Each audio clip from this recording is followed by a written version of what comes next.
Kita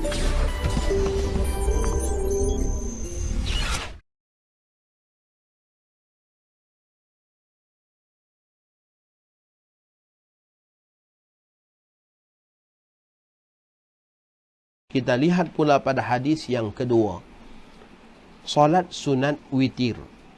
Daripada Kharijah bin Huzafah al-Adawi radhiyallahu ta'ala anhu telah berkata, kharaja alaina Rasulullah sallallahu alaihi wa ala alihi wa sahbihi wa baraka wa sallam faqala, inna Allah qad amaddakum bi salatin hiya khairul lakum min humrin na'am wa hiya al-witru faja'alaha lakum fima baina salatil isya'i ila salatil fajri.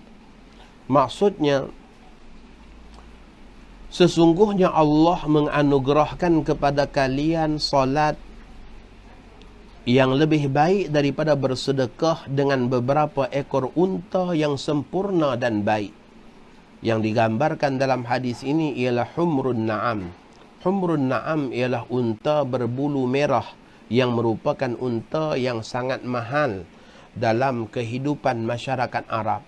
Orang yang mempunyai unta berbulu merah ini dianggap sebagai orang yang mempunyai kenderaan yang hebat, golongan bangsawan dan hartawan, dan orang yang terhormat. Jadi baginda sallallahu alaihi wasallam mengatakan, Allah menganugerahkan kepada kalian salat yang lebih baik daripada bersedekah dengan beberapa ekor unta yang sempurna dan baik, iaitu salat witir. Maka dijadikan waktunya buat kalian di antara salat Isya dan salat Fajar. Waktu melaksanakan salat witir ialah selepas melaksanakan salat Isya sehinggalah masuknya waktu subuh. Ahbabuna fillah, daripada hadis ini para ulama mengatakan bahawa ia menunjukkan akan keutamaan fadilat solat sunat fajar yang kita bicarakan dalam hadis yang pertama tadi lebih besar daripada solat sunat witir. Kerana dengan solat sunat fajar Nabi kita katakan khairun minad dunya wa ma fiha, lebih baik daripada dunia dan seisinya dan apa yang ada padanya. Manakala dengan solat sunat witir, baginda sallallahu alaihi wasallam mengatakan bahawa ia lebih baik daripada humrun na'am, iaitu daripada unta-unta yang sempurna, unta yang berbulu merah. Maka tidakkah unta yang berbulu merah itu hanyalah sebahagian daripada dunia dan isinya? Ahbabuna fillah, dinamakan solat sunat witir adalah kerana bilangan rakaatnya yang ganjil. Baginda sallallahu alaihi wasallam dalam kehidupan baginda sallallahu alaihi wasallam melakukan solat sunat witir dalam jumlah rakaat yang berbeza-beza, dan ia bukanlah menunjukkan satu ikhtilafut tanaqud, bukan menunjukkan perbezaan yang menandakan pertentangan antara satu riwayat dengan riwayat yang lain. Tetapi kata para ulama, ia adalah ikhtilafut tanawwu', iaitu perbezaan yang menunjukkan kepelbagaian dalam pelaksanaan baginda sallallahu alaihi wasallam yang tujuannya adalah untuk memudahkan umatnya. Ada riwayat Nabi kita melakukan solat witir dengan satu rakaat, dengan 3 rakaat. Ada riwayat menyebutkan baginda melakukan 3 rakaat dengan satu salam. Ada riwayat menyebutkan 3 rakaat itu 2 rakaat, kemudian 1 rakaat pula. Ada riwayat menyebutkan Nabi kita melakukan solat sunat witir dengan 5 rakaat. Ada riwayat berkenaan dengan 7, berkenaan dengan 9. Maka perbezaan-perbezaan jumlah rakaat dalam pelaksanaan itu bukanlah menunjukkan pertentangan antara satu sama lain, tetapi ia adalah menunjukkan kepelbagaian dalam perlakuan baginda sallallahu alaihi wasallam yang tujuannya adalah untuk memudahkan ummah dalam melaksanakannya. Hababuna fillah, sebanyak-banyak rakaat solat witir adalah 11 rakaat. Sekurang-kurang solat witir adalah dengan 1 rakaat. Namun dalam mazhab kita makruh melakukan satu rakaat alal mudawamah secara berterus-terusan. Masya Allah, hanya buat satu saja, maka hukumnya makruh, ya, kerana malah sangat. Ya, sekurang-kurangnya yang terbaik ialah dengan kita melakukan dengan 3 rakaat solat witir. Sama ada 3 rakaat itu kita lakukan dengan langsung secara 3 rakaat, hukumnya ya boleh. Ataupun dengan 3 rakaat itu kita lakukan 2 rakaat, kemudian bangun lagi, buat pula lagi 1 rakaat. Itu lebih afdal. Kalau ditanya apakah boleh dengan kita melakukan solat sunat witir langsung dengan 3 rakaat, jawapannya adalah boleh.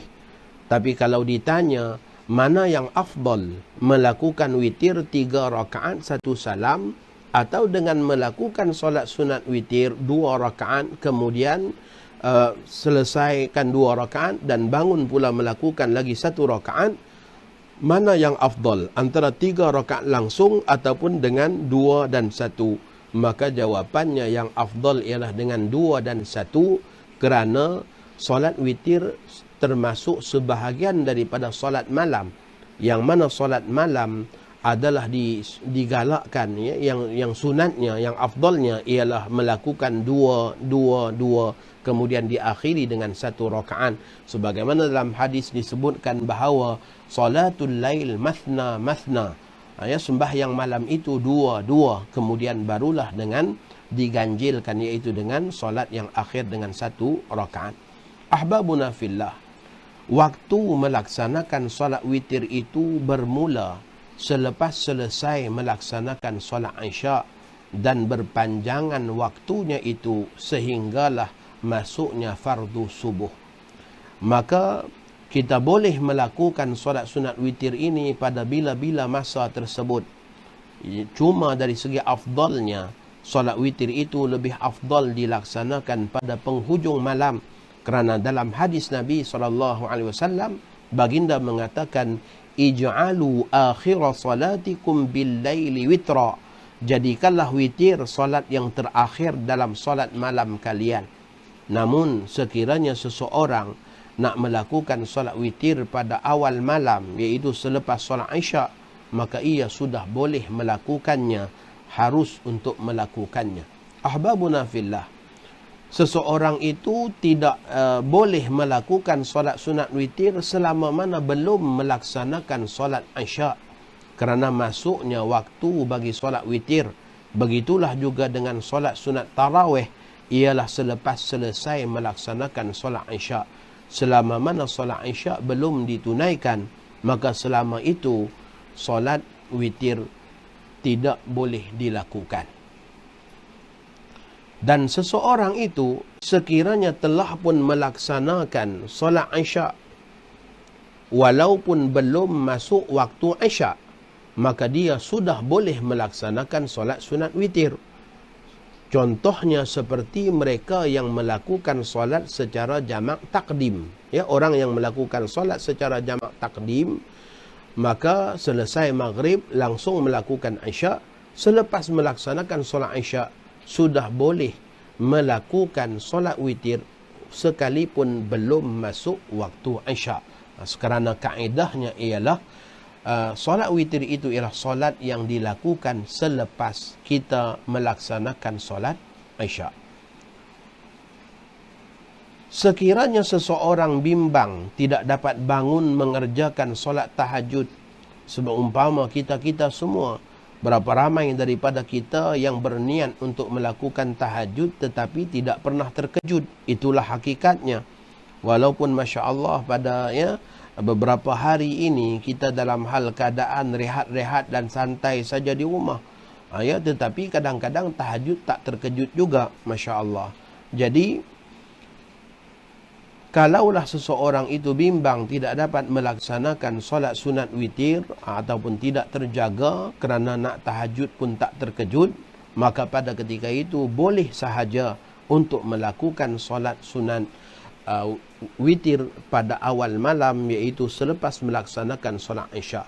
Baginda SAW pernah berpesan, Dan ini kita melihat betapa Rasulullah sallallahu alaihi wasallam dalam tindakan-tindakan baginda, kata-kata dan pesan baginda menunjukkan betapa baginda sallallahu alaihi wasallam sangat prihatin dengan hal keadaan ummah, sayangnya dan kasihnya kepada umat, sehinggalah baginda sallallahu alaihi wasallam memberikan keluasan dalam pelaksanaan ibadah.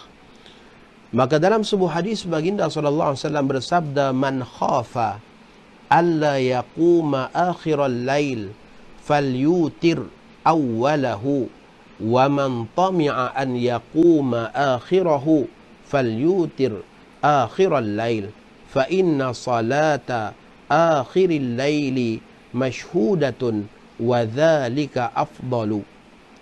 Barang siapa yang bimbang tidak bangun pada akhir malam, maka hendaklah dia melakukan solat witir pada awal malam. Maka hendaklah dia melakukan solat witir pada awal malam, iaitu selepas melaksanakan solat isyak.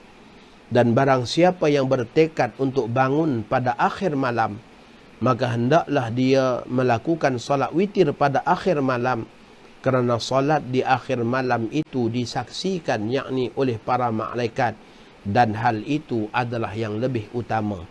Ya, orang yang melakukan solat pada akhir malam mendapat beberapa kelebihan. Yang pertama, kesaksian daripada para malaikat. Yang kedua ialah waktu pengampunan dan waktu yang mustajab, ya, pada setiap sepertiga hujung sepertiga malam yang akhir adalah waktu yang mustajab.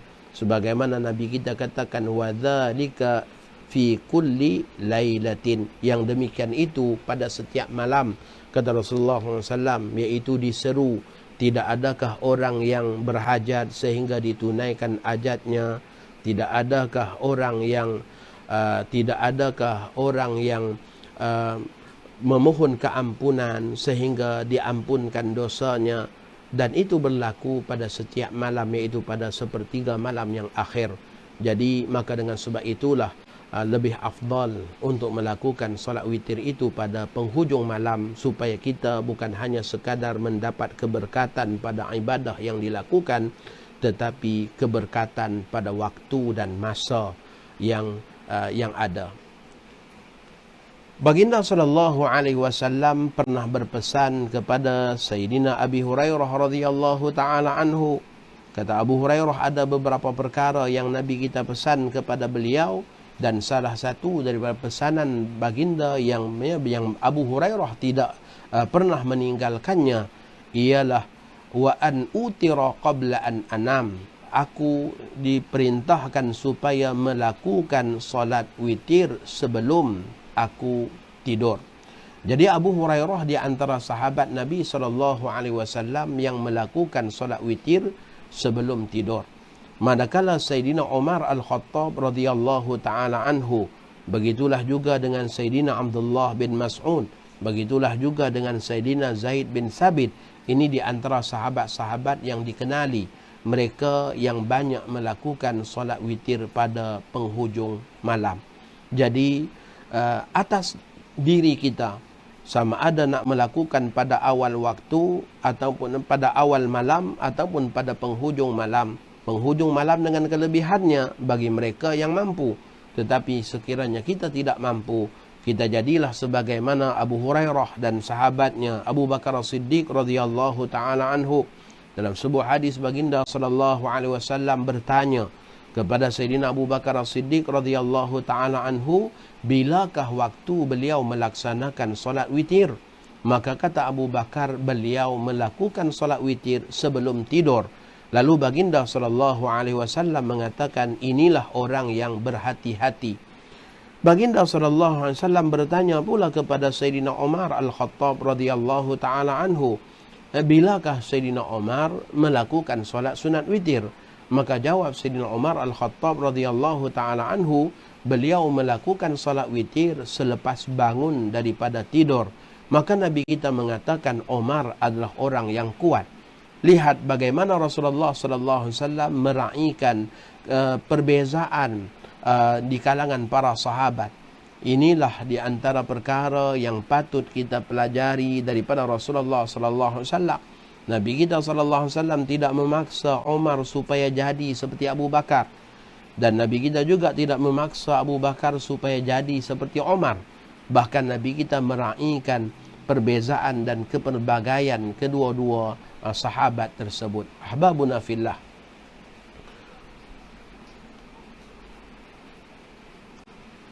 Keharusan melakukan salat witir sebanyak 2 rakaat dan menangguhkan 1 rakaat lagi untuk dilakukan selepas solat sunat yang lain di penghujung malam. Ini juga boleh untuk kita amalkan. Contohnya pada awal malam selepas kita melakukan ba'diyah isya, kita langsung melakukan solat witir 2 rakaat. Kemudian pada penghujung malam nanti, di penghujung malam sesudah kita melakukan solat tahajud dan solat-solat yang lain, maka kita tutup pula dengan 1 rakaat solat sunat witir. Maka ia adalah hal yang diharuskan. Jika seseorang itu melakukan solat witir selepas solat tarawih kerana mahu mendapatkan pahala berjamaah, dibolehkan baginya untuk solat sunat lain ketika bangun di tengah malam dan tidak perlu mengulangi lagi solat witir. Ini juga perlu kita ambil maklum. Ahbabuna fillah, salah satu daripada kelebihan Ramadan, Masya Allah, kita sudah berada dalam bulan Sya'ban dan tak lama lagi kita akan memasuki bulan Ramadan. Allahumma barik lana fi Sya'ban wa ballighna Ramadan, ya Allah. Mudah-mudahan Allah berkatkan kita dalam bulan Sya'ban ini dan Allah Subhanahu wa taala sampaikan kita ke dalam bulan Ramadan mengecapi nikmatnya. Dan kita juga mengharapkan agar Allah Subhanahu wa taala menyegerakan kesembuhan kepada mereka yang sedang mengalami sakit dan diangkat segala wabak dan penyakit yang sedang melanda seluruh negara umat manusia yang ada pada hari ini, yang mudah-mudahan bulan Ramadan nanti kita dapat melaksanakan ibadah kembali. Kita boleh masuk ke masjid semula, kita dapat melakukan amal-amal ibadah semula. Ahbabuna fillah, memang tiap-tiap orang daripada kita dalam hal keadaan yang sangat kesedihan apabila mengenangkan kita tidak dapat masuk ke masjid. Maka ini merupakan satu peringatan besar daripada Allah Subhanahu wa taala, yang mudah-mudahan saat kita mendapat nikmat, hendaklah kita melazimi nikmat tersebut. Ya, saat kita berpeluang untuk masuk ke masjid, hendaklah kita rajin untuk kita datang ke masjid. Ya, kerana kita lihat bagaimana kalau bukan kerana izin Allah, Masya Allah, ya, peluang yang ada tidak berulang-ulang lagi kepada kita. Kita mengharapkan mudah-mudahan Allah Subhanahu wa taala beri peluang kepada kita untuk melaksanakan ibadah dalam bulan Ramadan nanti dengan tarawih, dengan witir dan sebagainya, berjamaah di masjid, di surau, agar semarak semula amal ibadah kita. Mudah-mudahan dengan datangnya Ramadan nanti berakhirlah apa yang sedang kita hadapi ini. Amin, Allahumma amin. Ahbabuna fillah, kedapatan daripada kita-kita ketika mana di tahun-tahun yang lalu dalam pelaksanaan ibadah dalam bulan Ramadan, ada yang mengambil pendekatan untuk hanya melakukan solat 8 rakaat. Ada masjid-masjid yang melakukan dengan 20 rakaat. Ya, tak kurang juga ketika mana 8 rakaat ramai yang bertempiaran ke belakang, Masya Allah, masing-masing melakukan solat secara sendirian. Ini merupakan suatu perkara yang sangat-sangat merugikan, kerana solat sunat witir adalah solat yang dituntut secara sendirian, kecuali di dalam bulan Ramadan. Di dalam bulan Ramadan, solat sunat witir sunat untuk kita melakukan secara berjamaah. Adapun di luar bulan Ramadan, solat sunat witir adalah solat secara sendirian yang lebih afdal. Babuna fillah, maka ketika mana kita berada di dalam bulan Ramadan, bagaimana kita dapati ramai di kalangan kita semua yang Masya Allah, ketika mana melaksanakan solat tarawih bersama dengan imam, kemudian masing-masing berganjak ke belakang dan pada ketika itu melakukan witir secara sendirian. Kalau yang langsung balik, mungkin kita berpandangan mungkinlah dia balik untuk melaksanakan solat bersama dengan anak isterinya yang berada di rumah. Kerana para isteri itu lebih afdal dengan melakukan solat di rumah. Maka mungkin suami-suami yang balik tatkala 8 kerana untuk menyambung bersama dengan ahli keluarga. Maka alhamdulillah khair dengan mereka melakukan sedemikian. Bahkan ada masjid-masjid yang menyediakan tempat parking pun berbeza. Kawasan parking untuk 20 rakaat, kawasan parking untuk 8, masya-Allah sampai begitu supaya tak bergaduh sebab diblok oleh kawan-kawan yang solat 20 rakaat, yang buat 8 tak boleh balik, masya-Allah. Tapi yang kita nampak antara perkara yang sangat-sangat janggal dan yang merugikan ialah yang ke belakang dan melakukan solat sunat witir secara sendirian. Sedangkan kalau melakukan solat sunat witir ikut kepada imam yang bertugas, yang mengimamkan solat tarawih, tidaklah menjadi satu yang salah. Boleh saja untuk kita mengikutinya. Tetapi ramai yang mengambil keputusan melakukan solat sunat witir sendirian. Sedangkan dalam sebuah hadis disebutkan siapa yang man qama ma'al imam, sesiapa yang bangun, yakni melaksanakan qiyam Ramadan, iaitu solat tarawih bersama dengan imam sampailah witir, maka dia mendapat ganjaran pahala seolah-olah melakukan qiyamul lail sepanjang malam. Jadi untuk orang yang super malas macam kita ni, sebab buat pun 8 aja, maka patutlah kita melaksanakan witir itu secara berjamaah. Kita boleh saja niat witir 3 rakaat bersama dengan tuan imam ketika mana saat imam bangun ke rakaat yang ke-9 dan yang ke-10, pada ketika itu kita niat solat witir 3 rakaat langsung mengikut imam.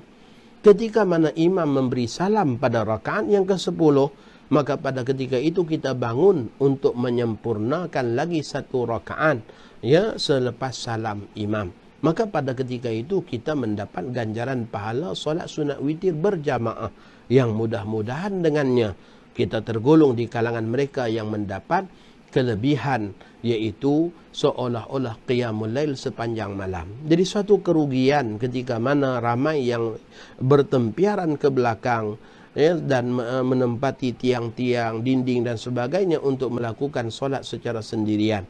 Ataupun boleh juga kalau kumpulan yang nak melakukan 8 ini berkumpul semua sekali, selepas mereka melaksanakan 8 rakaat bersama dengan imam, keluar daripada ruangan solat utama, maka mereka buat saf untuk melakukan solat witir berjamaah pula dalam kumpulan mereka. Itu juga adalah hal keadaan yang dibolehkan, kerana berbilang-bilang jamaah dalam masalah solat sunan adalah hal yang diharuskan, bukanlah perkara yang dimakruhkan. Maka boleh saja untuk melakukannya dalam satu kumpulan berjamaah untuk melakukan witir. Itu kaedah ataupun penyelesaian kepada kita apabila kita nak melakukan solat witir secara berjamaah bersama dengan imam saat seseorang yang mungkin nak balik awal, mungkin ada hal-hal yang lain. Kita tak salahkan mereka, sebab apa, ramai juga kita zaman muda dulu pun macam tu juga. Maka masa itu menjadi ubat yang insya-Allah lama kelamaan nanti ada yang senior citizen, masya-Allah istiqamah dengan 20 rakaat. Yang muda-muda ni, sebab apa? Dia banyak lagi hal-hal dan kesibukan dia yang lain, masya-Allah. Maka boleh sahaja. Cara yang pertama yang kita katakan tadi, niatkan 3 rakaat langsung ikut kepada imam. Saat imam beri salam, maka kita bangun buat lagi 1 rakaat. Selesai, kita dapat ganjaran pahala witir berjamaah. Cara yang kedua ialah boleh juga dengan kita niatkan melakukan witir 2 rakaat ketika mana imam bangun ke rakaat ke-9 dan ke-10, kita niat witir 2 rakaat. Dan ketika mana imam bangun untuk melaksanakan witir rakaat yang ke-11 dan yang ke-12, pada ketika itu kita niat ikut imam dengan niat melakukan witir 1 rakaat. Apabila imam merokok pada rakaat yang ke-11, maka kita juga ikut rokok, sujud bersama dengan imam. Ketika mana imam bangun ke rakaat yang ke-12, maka pada ketika itu kita kekal duduk di tempat kita dengan duduk tasyahud akhir menunggu imam yang menyelesaikan baki rakaatnya. Adalah boleh berbuat demikian kerana boleh orang yang solatnya pendek mengikut kepada orang yang solatnya panjang. Boleh orang yang solatnya kurang rakaat mengikut kepada orang yang solat lebih rakaat. Maka ia adalah hal yang dibolehkan. Maka tunggu sahaja dalam hal keadaan duduk tasyahud akhir sehinggalah imam menyelesaikan rakaat yang ke-12. Maka ketika mana imam selesai membaca tasyahud akhir pada rakaat yang ke-12, imam beri salam, kita pun ikut beri salam. Maka pada hal keadaan tersebut, kita juga dapat ganjaran pahala solat witir berjamaah. Jadi ada 3 jalan keluar yang kita sebutkan ni, yang kita katakan tadi. Yang pertama adalah sama ada dengan kita langsung niatkan 3 rakaat mengikut kepada imam yang bangun ke rakaat yang ke-9 dan ke-10. Yang kedua ialah dengan kita berkumpul di belakang dan kita buat jamaah yang baru melaksanakan solat witir dalam kumpulan jamaah yang melakukan witir di belakang kerana mereka adalah orang yang nak bersegera, dibolehkan.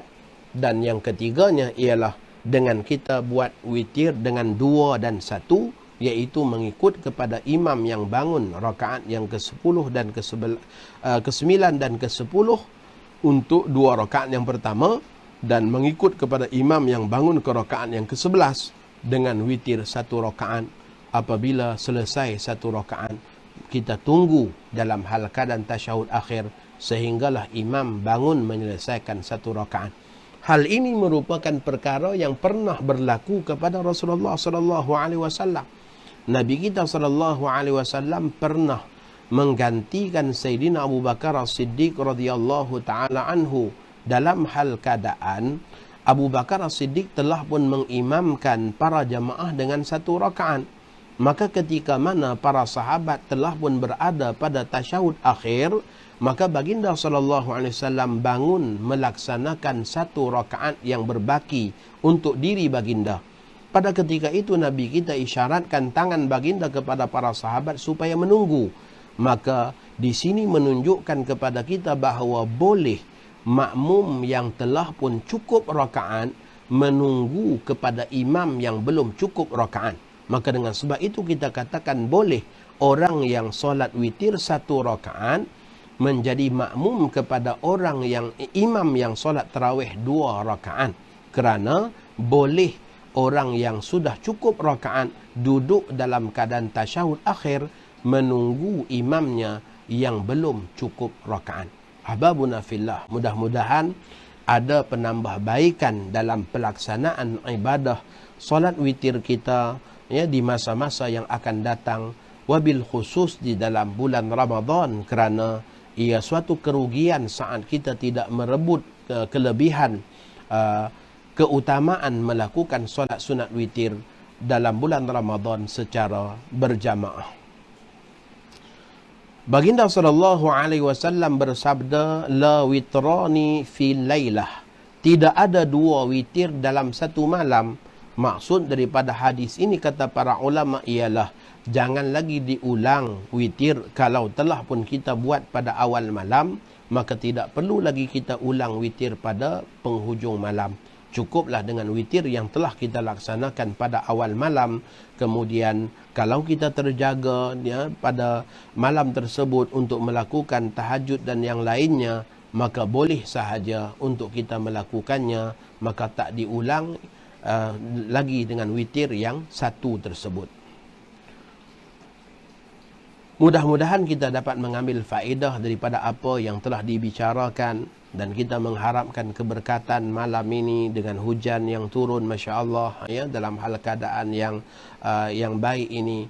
Agar Allah Subhanahu wa taala memakbulkan dan merahmati kita semua. Saya mengharapkan sahabat-sahabat yang sedang mengikuti pengajian ini ikut serta mengaminkan doa yang akan kita doakan, yang mudah-mudahan ya barakah daripada tuan-tuan yang baik-baik, yang soleh-soleh mengaminkan. Allah Subhanahu wa taala kabulkan hajat dan permintaan. Kita tidak ada apa-apa kalau bukan kerana penganugerahan dan pemberian daripada Allah. InsyaAllah sekiranya dipanjangkan lagi usia, kita akan sambung pengajian pada malam besok insyaAllah pada hadis-hadis yang berikutnya, yang mudah-mudahan kita dapat mengambil manfaat daripadanya.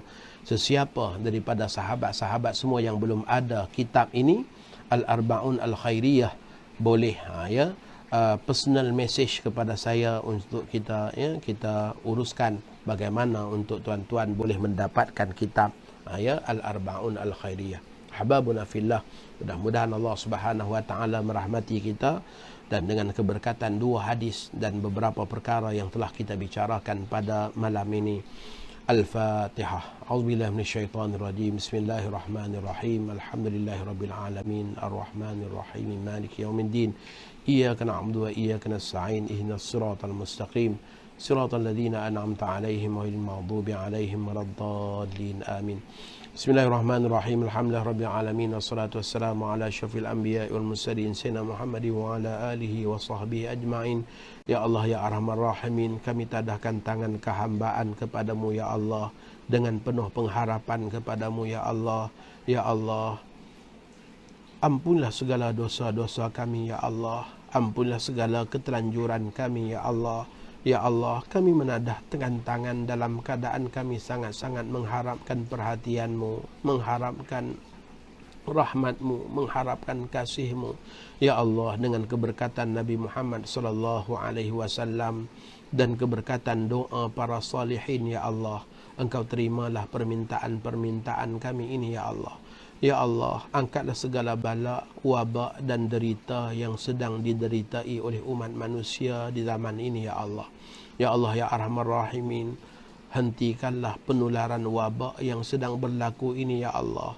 Ya Allah, sesungguhnya tiap-tiap penyakit yang Engkau jadikan pasti ada penawarnya. Anugerahkanlah penawar itu buat kami ya Allah, berkat kegigihan dan usaha para petugas kesihatan yang sedang bergigih berusaha ya Allah. Ya Allah ya Arhamar Rahimin, kasihanilah kami ya Allah. Ya Allah ya Arhamar Rahimin, kasihanilah kami ya Allah. Ya Allah ya Arhamar Rahimin, kasihanilah hamba-hamba-Mu yang merindui masjid-Mu. Kasihanilah hamba-hamba-Mu yang ingin beribadah, berkumpul bersama sanak saudara, bersama dengan teman dan rakat. Kasihanilah kami ya Allah yang dalam hal keadaan kami berada di kejauhan, tidak dapat bertemu dengan sanak saudara kami ya Allah. Ya Allah ya Arhamar Rahimin, angkatlah bala dan musibah ini daripada kami semua ya Allah. Ya Allah ya Arhamar Rahimin, padamu kami berseru, padamu kami merayu, padamu kami merintih, padamu kami meminta ya Allah. Kerana tidak ada tempat lagi untuk kami mengadu. Kami sedar ya Allah, Engkaulah yang maha kuat, Engkaulah yang maha perkasa, Engkaulah yang maha berkuasa, Engkaulah yang menciptakan segala-galanya. Ya Allah, Engkaulah juga yang menyembuhkan segala penyakit dan Engkau juga yang menjadikan segala asbab ya Allah untuk Engkau anugerahkan kepada kami kesembuhan. Ya Allah ya Arhamar Rahimin, ampunilah dosa-dosa kami, rahmatilah kami semua. Ya Allah, rahmatilah semua yang sedang mengikuti pengajian ini dan seluruh ahli keluarganya. Berkatilah semua yang ada dan seluruh ahli keluarganya. Berikanlah kejayaan, kesihatan, keafiatan, kesentosaan, kesejahteraan kepada semua ya Allah. Ya Allah ya Arhamar Rahimin, kami masing-masing sedar kami sedang teruji.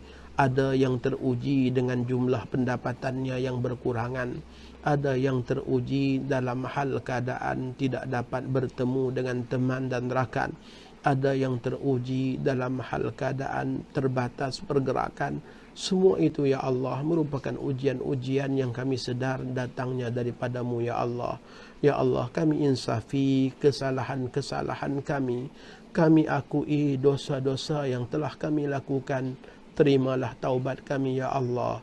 Ampunilah dosa-dosa kami ya Allah. Rahmatilah ibu dan ayah kami ya Allah.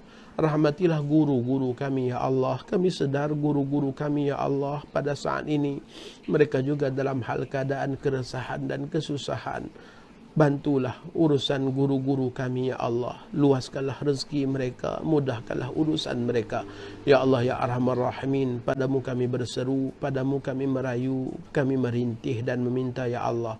Anugerahkanlah kepada kami ya Allah kesejahteraan dan keamanan. Ya Allah, kembalikanlah kegembiraan kepada kami semua ya Allah. Ya Allah, bantulah untuk anak-anak dapat kembali ke sekolah ya Allah. Masing-masing terhenti pengajian mereka ya Allah. Ya Allah, bantulah kami ya Allah. Kasihanilah kami ya Allah. Ya Allah ya Arhamar Rahimin, padamu kami berseru, kami merayu, merintih dan meminta ya Allah. Saat kami dibangunkan di hari akhirat kelak ya Allah, bangunkanlah kami dalam kumpulan Nabi Muhammad sallallahu alaihi wasallam. Gembirakanlah ke hati kami ya Allah dengan kami dapat melihat dan bertemu Nabi Muhammad sallallahu alaihi wasallam. Ya Allah ya Arhamar Rahimin, gerakkanlah seluruh anggota dan tubuh kami untuk mengamalkan sunnah-sunnah Nabi Muhammad sallallahu alaihi wasallam, mengikuti jejak langkah agama yang dibawa oleh Nabi Muhammad sallallahu alaihi wasallam, sehingga melayakkan kami ya Allah untuk beroleh ridha-Mu dan ridha Nabi Muhammad sallallahu alaihi wasallam. Rabbana atina fid dunya hasanah wa fil akhirati hasanah wa qina adzaban nar wa qina adzaban nar wa qina adzaban nar wa adkhilna al-jannata ma'al abrar ya aziz ya ghaffar ya rabbal alamin. Wa sallallahu ala sayyidina Muhammad wa ala alihi wa sahbihi wa baraka wa sallam. Walhamdulillahi rabbil alamin. Taqabbalallahu minkum. Insyaallah kita akan sama-sama sambung pengajian kita pada malam besok, dan insya-Allah setiap malam kita dalam pengajian kita akan sama-sama doakan untuk ummah seluruhnya agar Allah Subhanahu wa taala menganugerahkan kesejahteraan kepada kita. Aqulu qouli hadza wa astaghfirullahal azim li wa lakum. Wassalamu alaikum warahmatullahi wabarakatuh.